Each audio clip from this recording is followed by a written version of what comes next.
Apophis, a near-Earth asteroid that could hit Earth. Don't worry, though, we've got a few years. First, they estimated that it could be 2029. Now they're showing projections that go back even further than that. We're going to bring in Gregg Allison. He's a rocket builder, rocket scientist, contractor at NASA. He actually has a record in the Guinness Book of World Records for launching a rocket into space. And we're going to get into the possibilities as well as a multitude of other near-Earth asteroids in orbit right now. And it seems as if there could be some type of debris field releasing more of these objects. And every day there's new discoveries. So we're going to talk about that and probably get into the transhuman discussion towards the second part of the podcast. And my dog's barking at somebody right now. It was FedEx. Zorg must have ordered a new coffee mug because 2 of these just showed up and I didn't order them. Hello.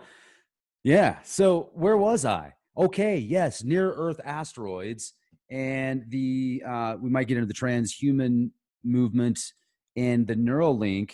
If it's effective and if it does what they say it's going to do within 3 to 5 years, folks, computers, most of them will be obsolete, and smartphones obsolete. Just about all electronics will be obsolete. We'll talk about it here in a moment. Okay. I also wanted to thank my friends over at agewithleek.com. They should call this stuff ageless with leek, literally. No, you've heard of turmeric. It is an amazing antioxidant. Now, ageless body is 4,600% more powerful than turmeric alone.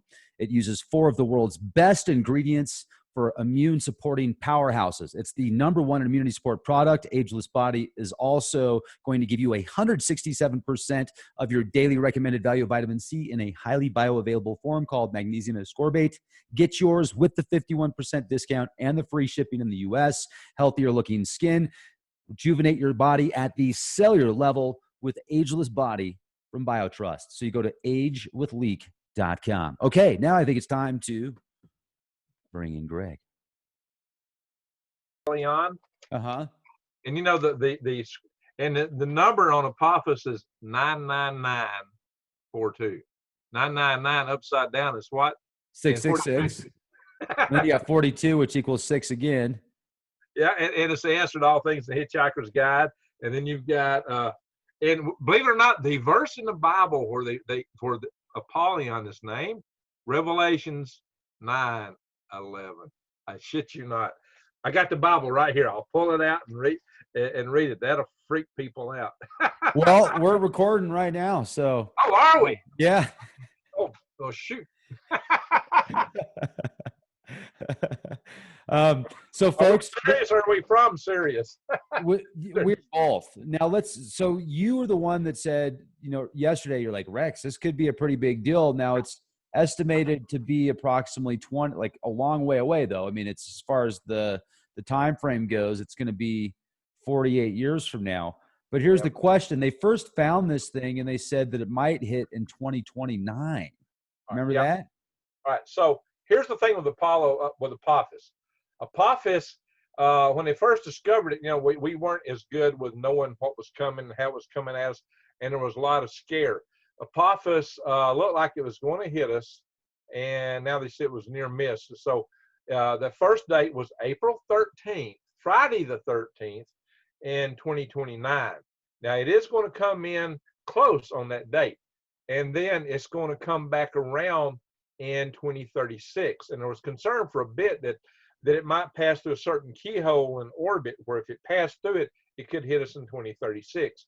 But they fortunately found out it wasn't, and so they were running all the calculations based on gravity models, and based on gravity models, they got very happy and complacent because they said, okay, this isn't going to hit us at all. But it turns out there's another effect on asteroids that affects their orbit, and it's called the Yarkowski effect. The Yarkowski effect, say this is an asteroid. The Yarkowski effect has to do with the asymmetry on a rotating asteroid between the light it's receiving and the heat it radiates. And what happens is it gets light on one side. I should have had a flashlight with me to make this more apparent. But if it's just use your hat, go like this and get the light to reflect. anybody don't know, I got this hat from Rex, and it is tinfoilcap.co. And we finally got stock. And I gave you a shameless plug right there, Rex. Thank you. Anytime, buddy. Anytime. So the Yarkowski effect is such as that, there's a lag between the light hitting the asteroid and it's rotating and the light leaving it. And so what happens is light photons, as lightweight as they are, they still have momentum. Their mass is very little, but they do hit you at the speed of light, and they do transfer momentum.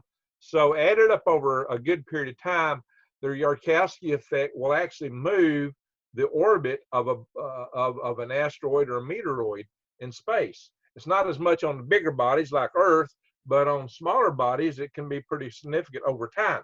It takes time to affect it. You might know a Mau Mau is said to have some kind of effect that, of course, it might have just been the warp drive installed. The warp drive coils under the hood, right? That's more likely, in my opinion. Yeah, it seemed to have the acceleration. It's kind of hard for me to believe that came just from sunlight photon transfer, because that's a massive object. And but hey, I didn't run the calculations, but there's a concept called light cells, which you take a big sheet of mylar that's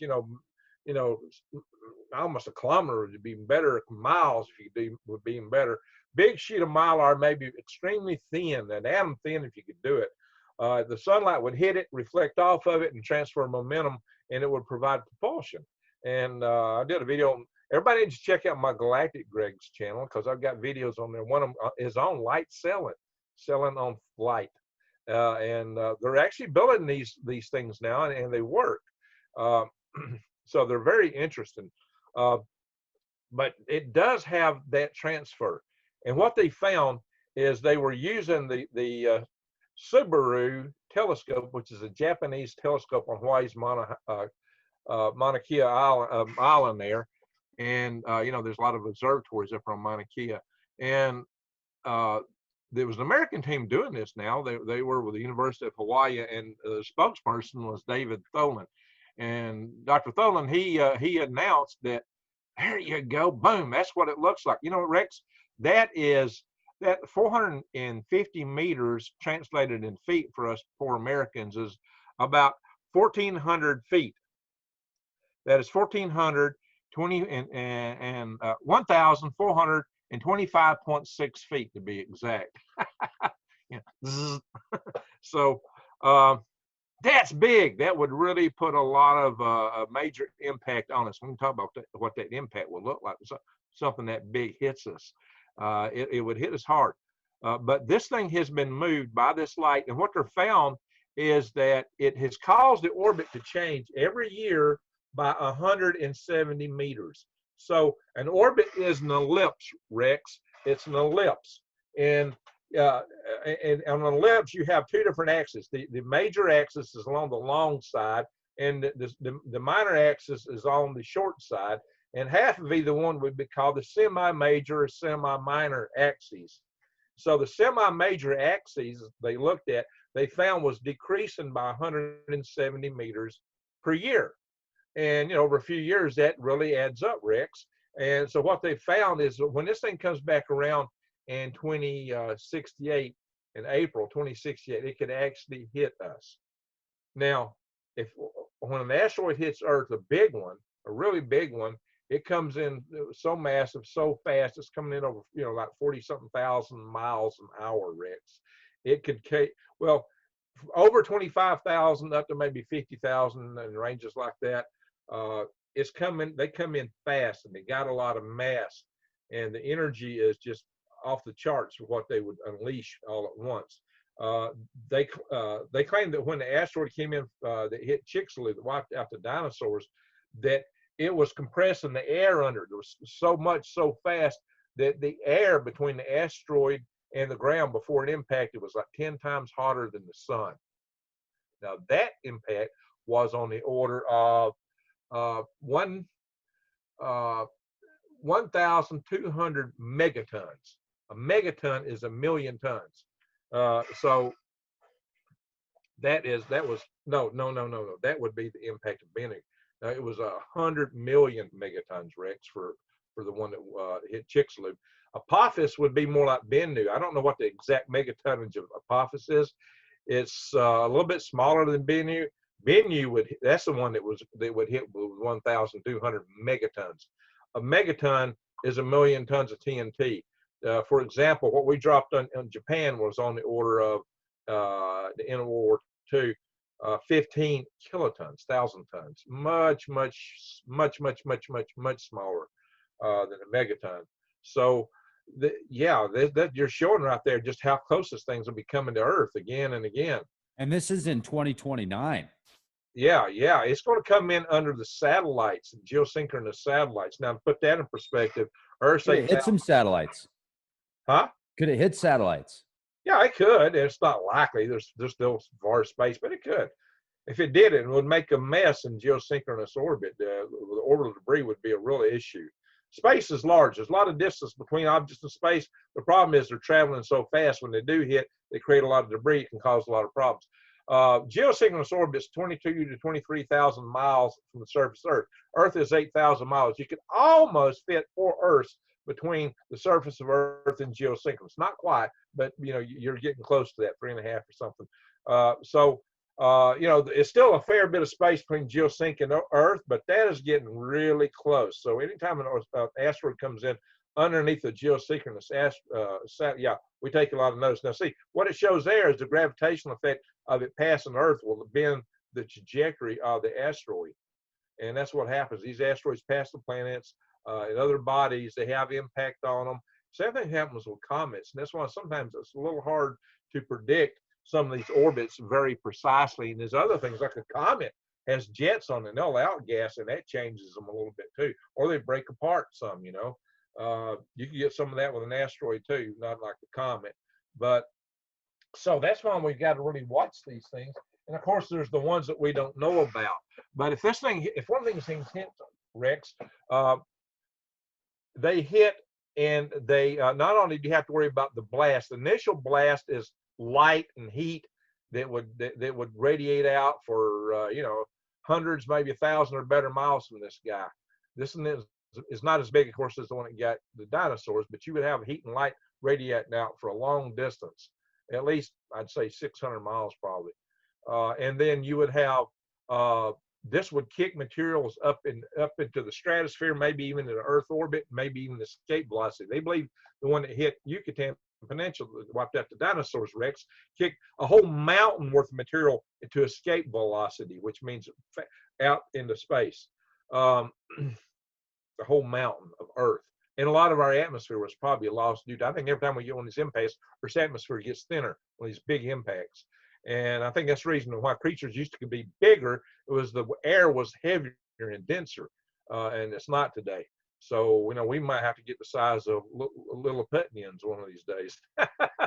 So, here's the thing. You're going to get ejecta coming out from this thing that is a lot of it's going to rain back down on Earth from space. It's going to go up in space on a ballistic trajectory and come back at high velocity. And what that does is you're just going to have a rain of this stuff all over the place. It's going to heat the upper atmosphere up like a heater. Also, there'll be so much heat drawn up as the air rises where the impact was. It's liable to pull air away from some of the other part of the planet, other areas, and they would rapidly cool. You can be flash frozen in one spot and baked, or in one instant, and baked, minutes later. So it's weird. All the different environmental effects would be so crazy. If it hits the water, you're going to have tsunamis, the worst tsunamis you can imagine. If this thing was to hit the Pacific Ocean, it could take out all the ports in the Pacific Ocean, which would devastate the global economy, global trade, so many cities, people. It would be extremely devastating in a major ocean basin. It's probably, depending on how big the asteroid is, it may not have as much ejecta if it's the ocean. I said maybe, because like the Chicxulub, he actually did hit the ocean, but the ocean there was so shallow that it still caused all the ejecta to occur, because you take an asteroid 6 miles in diameter like the one that hit then, or a comet, whatever it was, it's dude, you know, you're occupying most of the atmosphere's depth when you hit, and the ocean depth is only what, a couple miles in most places. So it's already hit the bottom of the ocean before this thing goes all the way down, and it's, you know, and it's going to knock all, you know, Chicxulub impact created a hole 20 miles deep, and it was like 100. The crater was 110 miles in diameter. So that's, you know, 20 miles deep. 20 miles up, Rex, the atmosphere is only 1% as thick. That's where I fly my balloons up, launch my rockets from, Rex. That's like the edge of space. So 20 miles deep, whoo, that's deep. Yeah, you're down in the magma, baby, and that stuff's coming up. So then you got to deal with all that. Shock waves from the impact, Rex. So where you don't want to be, the fortunate thing is we'll probably know where it's going to hit, probably before it hits. And that any really large one, I won't guarantee it. We could always get a surprise coming somewhere, but we'll probably know where it's going to hit before it does. So people could probably leave that area, at least those that should, and get into an area that's periphery, maybe. But you don't want to be on the exact opposite side of the Earth, especially for a really big one, because the shock wave travels through the crust of the Earth, and when it reconverges on the other side, it breaks up everything. So you would actually have the crust of the Earth broken up, and huge volcanic action on the opposite side. It's really strange to me. It just so happens that if you drove a pencil straight through the Earth where Chicxulub impact took place, right on the other side is the Deccan Traps of India, where they had so much volcanic activity. Now, they claim that area and all that volcanic activity predated the impact in Chicxulub. But I find that really strange. It's like, really? Did they date that right? Are they sure about that? Because it's just so coincidental, Rex, that it's off the charts. How in the world was it that asteroid hit it just the right place that it would have caused that kind of effect there? And they had that kind of effect there, but they claimed that effect predated it. Did somebody aim the dinosaur killer at us just to magnify that? Was that on purpose? Let's get rid of these dinosaurs, man. They're ugly, they're mean. We need to put some small furry critters in charge of Earth. So Rex, it's really strange. It's really strange what happened, how it happened. I don't know, but there's some strange astrotheological aspects to Apophis. Think about the name of it, Rex. Apophis. What is Apophis? It's like doom, gloom. Apophis was, also associated with Set in Egyptian mythology. Apophis was the enemy of the sun god Ra, and Apophis was associated with earthquakes and all kind of nasty occurrences, earthquakes, storms, darkness. You would get all that if you had an asteroid impact, interestingly. But it's also analogous to the Greek name Abaddon, or the Hebrew name Abaddon, or the Greek name Apollyon. And Apollyon actually is a name used in the Bible, and it's associated with a star falling from heaven. So Rex, if you go to Revelations, boom, this is King James Version. I'm gonna knock everybody's socks off here, Rex. If you go to Revelations chapter 9, verse 1, and let me pull out my eyeballs if I can find them laying around here somewhere. I need some eyeballs. Writing is mighty tiny here. Here's eyeballs. Extra eyeballs. All right. It's boring. So it says, and the fifth angel sounded, and I saw a star fall from heaven unto earth, and to him was given the key of the bottomless pit. Well, if one of these things hit, it's going to look like a bottomless pit where it does hit. Now, the verse where it actually names Apollyon, Rex, that verse in Revelations, the book of the end times of Armageddon, or the reveal, right, is 9:11. I kid you not. This verse is Revelations 9:11. It's just too strange to believe. 9:11, and it reads, and they had a king over them, which is the angel of the bottomless pit, whose name is in Hebrew tongue Abaddon, and in the Greek tongue hath the name Apollyon. Apollyon, Abaddon, Apophis. hole in verse 9:11 of Revelations. Is that weird? Is that weird, Rex? I think that's fascinating because there's been so much astrotheology that has been decoded in the Bible. Revelation specifically, we did a program with Micah Dank recently where he was decoding a numerous amount of these verses, and he didn't decode that one. So, and yes, and so you go to the first one. Let's go back to 9:1. The fifth angel sounded. It was a star that fell from heaven unto the earth Right, and given the right, key to the bottomless pit. That sounds right, like it could be an asteroid. Absolutely. right, And then right, the right. name on the verse 11, chapter 9. Yes, I get it. Oh, yeah. Hello, Apollyon. Abaddon or Apollyon. Now, with that being said, the astronomers that saw the comet or the asteroid, I mean, they could have been like, oh, we should call it Apollyon because they're probably scholars, right?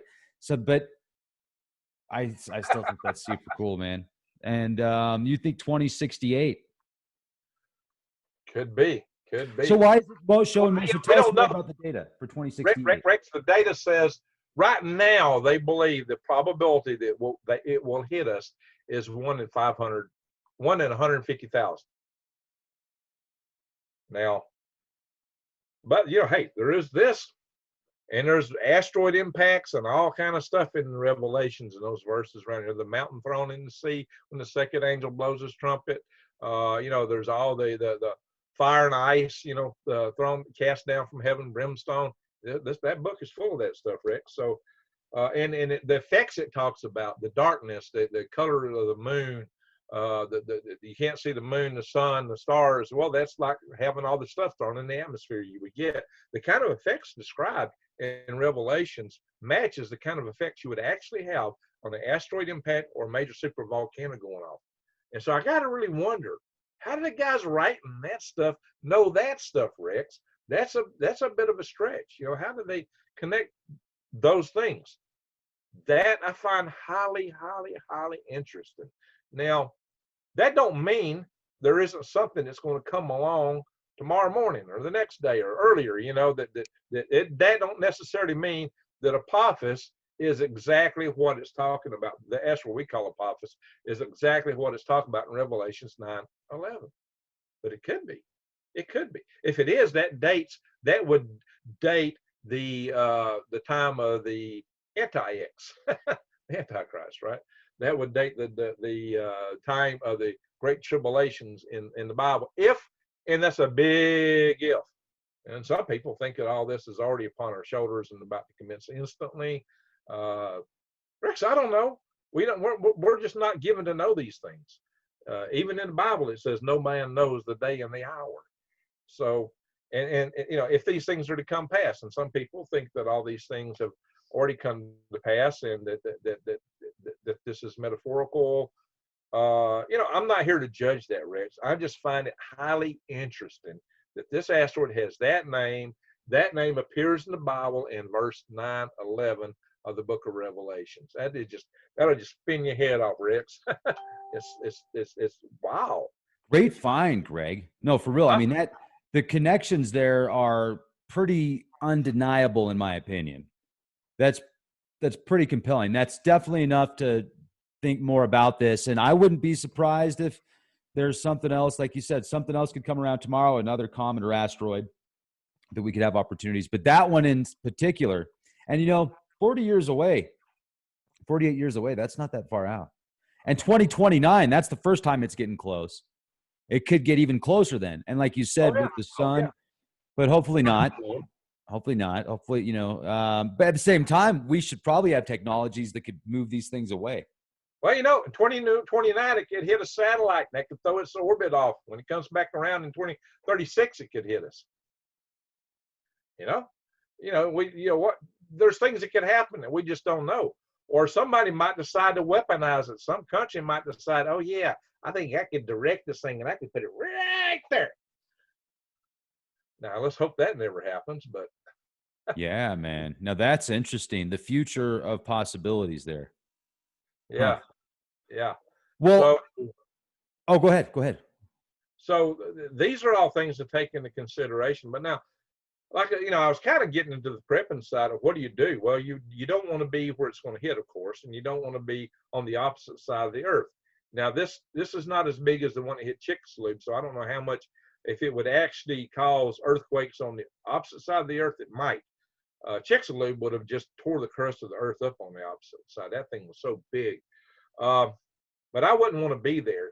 And you want to be where you can get underground, because the atmosphere over wherever these particles are coming in is going to be like an oven. And then you're going to have a cloud. Things is going to freeze after that. It's going to get cold. You'll have like a global winter. Crops will quit growing. People need to have their food. They need to prep and get ready for that. So long-term food, and they need to have seed to get ready for that. You wouldn't want to be deep underground in a cave that might collapse under earthquakes. You just want a few feet of dirt over your head. That and, you know, sandbag houses might be good, or even just you don't want to overdo it. But on the other hand, being underwater might be a good thing if you're not anywhere close to that, because water takes up the heat really well. And you wouldn't need to be under too many feet of it, really. You wouldn't have to be all that deep. You wouldn't want to be all that deep for pressure purposes. It's easier to go underground than it is water for us, because it's easier to build. You might recall, you know, I did some shows and we covered this thing together, my universal habitat concept, and that's the one built on a 6-sided structure. And then I've got a rectangular version of that I've shown you just recently. These would be good habitats to live in, because especially if you build them from sandbags, it'd be resilient to earthquakes, and you'd have enough thermal mass in those thick walls, and you'd be able to grow all your food in that house. And that's the floor plan. The side view looks kind of like this. Of course, the funny thing, those that's been watching my channel and watching us talk about this, because I've covered this on your channel, that last version I actually drew to be, now see, these go anywhere on Earth. I call them universal habitats. But that one was actually drawn as the main home here in my Venetian sky city. 1 mile thick. And you can see the map on how to do this. I want to do more videos on this. So I encourage everyone to check out my Galactic Gregg's channel, where I cover those kind of topics, or my Green Gregg's channel, where I cover prepping. Prepping is going to be and how to grow your own food, worms, and what's going on in the world. You know, Green Gregg's is the channel where I tell people they got to, my proposition of that channel is help them survive, thrive, and stay out of the hive. But Galactic Gregg is how to move out and thrive. If we survive, that's what we can do. You know, the ultimate prep, Greg. I mean, Greg. Well, how am I calling you Greg? Jesus. The ultimate. We've been together so much, Rex. I'm calling you Greg. Golly, Pete. I got a son named Greg. Maybe I'm beginning to feel like you're my son. I don't know. We're kind of like brothers. We must definitely be family somewhere down in previous life chain, Rex. So, multi-world. That's the ultimate prep. Let's get everybody off the Earth. Let's move out. Let's move to Venus. Let's move to Mars. Let's build these rotational O'Neillian cylinders like Isaac Arthur told you about. That's one of my favorite topics too. I can talk to you all day about those too, if you want to talk about them one day. My Venetian sky cities, which will work on Earth, by the way. That concept has enough buoyancy to lift the mass I show in there on Earth. And it will do even better on Venus, where you only got 90% gravity, and the atmosphere is extremely buoyant because the density of the CO2 atmosphere is much higher than Earth's atmosphere. I mean, gosh, Rex, hermetically seal your house and toss it in the atmosphere of Venus, and it will float in that level of Venus atmosphere, where the pressure is about 14.7, and temperatures are about like here. You just got to deal with the acid, you know. That's it. But, you know, and everybody's saying, Greg, you can't mine it. Oh, yes, you can. I'll cover that in future videos. So that's why people need to go to Galactic Greg's, see what I got in store. And Green Greg's to tell you how you can store and stay alive. But, wow, Rex. So this is a possibility. It could hit us. This book talks about things hitting us. Now, that don't mean that it's not metaphorical. I don't know. There's a lot of true, strong believers who are devout believers who think that's metaphorical. I don't know, Rex. But a lot of true, strong believers believe it's literal. I tend to be a guy who likes to read things on the literal side of the ledger, including the Constitution. That's the way I like to read things. So, and I've started that Freedom Restoration Foundation to get things back to the more literal side of the register where we have our freedoms more intact. We talked about that. Everybody can look at our previous video here on Rex's channel. That's what we were talking about. So we've covered a lot of ground recently here, Rex. And we sure have. There's been a lot of podcasts and a lot of stuff, like the 3 hours that I uploaded yesterday. And I want to say, in finishing up, I really appreciate you bringing this dot connector together, because that's a very interesting parallel, and it's something to think about. And I'm going to leave your YouTube links in the video description box. And thanks for doing what you do, Gregg. I appreciate it. This is fun. Rex, I love your channel because you ask a lot of good questions. You cover the spiritual, the astrotheological. I kind of mentioned it on my channel, but I drove it a little bit further on your channel because I knew your audience would appreciate it a lot better, and you would get it. So, I'm just kind of flabbergasted by the dimensions of this, how they named this thing, how it fits with that. The verse being 9/11, in Revelations, that's just so interesting, to put it mildly. It's code. Like, I think that it's all cryptic as well. And I think the people that wrote the Bible are a part of certain secret. Like, I think Freemasons wrote the Bible that we have access to. And I think they put a lot of code in there. Sir Francis Bacon really led the effort. He worked for King James, and he wrote a lot of the things. And he wrote that little thing about Atlantis, way back in the day. He wrote a book about Atlantis. Well, I gotta find that. Bacon, yeah, check it out, Sir Francis Bacon. And he was. A lot of people think that he wrote all the works of Shakespeare. That Shakespeare was just the Bard was just kind of a big dumb actor, and they were afraid in the day to write stuff. So because the name Stubbs came from a guy named Stubb. He wrote something the Queen didn't like, so she had his hand cut off that he wrote with. So all he had was his where it was cut off, and from therefore it was called a stub. Just like Sir John Crapper became the beneficiary of naming a lot of devices because he invented a certain device. Ladies and gentlemen, things you probably didn't know with Gregg Allison. All right. Well, hope to see you soon, Gregg. And everybody, check us out at leakproject.com, where we actually do live shows. I'm here with Gregg right now live. And if you were in the chat, you could be asking questions. You could even call in. And we'll see you soon on YouTube. Make sure to subscribe to our YouTube channel also, and be the change you want to see. Thank you, Rex. Thank you all, and goodbye.